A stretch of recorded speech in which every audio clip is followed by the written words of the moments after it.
আবারও 111 কিংবা আরেকটা ফ্যাসিবাদের পরিস্থিতির দিকে আমাদেরকে নিয়ে যাওয়া হতে পারে। তাই আমি ছাত্র তরুণ বন্ধুদেরকেই বলবো, আমার ভরসা তারাই জীবন দিয়েছে, তারাই লড়াই করেছে, যে কোনো সংকটে ছাত্ররাই বুক চেঁচিয়ে লড়াই করেছে। আগামীতেও সেই ছাত্রদেরকে সজাগ থাকতে হবে। বাংলাদেশে কোনো সামনে যেন নতুন ষড়যন্ত্রের কারণে আমরা যেন ওই হাসিনার একদলীয় ফ্যাসিবাদের 16 বছরের মতো নতুন কোনো ফ্যাসিবাদের দিকে ধাবিত না হই।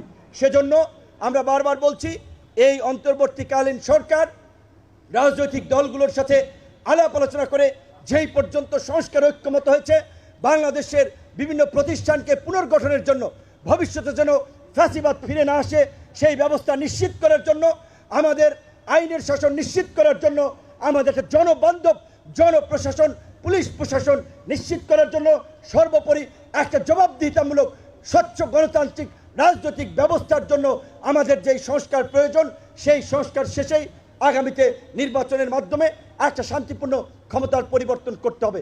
এর বিপরীত কিছু হলে তাহলে সেটা দেশের জন্য কখনোই মঙ্গলজনক হবে না। আজকের বাংলাদেশে যদিও অনেকে মনে করছে একটা পলিটিক্যাল সেটেলমেন্ট হয়ে গেছে, নির্বাচন হয়ে যাবে, কোনো দল ক্ষমতা আসবে, বাকিরা বিরোধী দলে যাবে, পরিস্থিতি লাইক হচ্ছে এভাবে সেটেলমেন্ট হয়ে গেছে।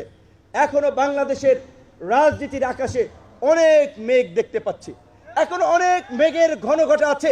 111-এর সময় 11 দিন আগেও কিন্তু নির্বাচন, আপনারা জানেন, 111 ঘটে গেছে।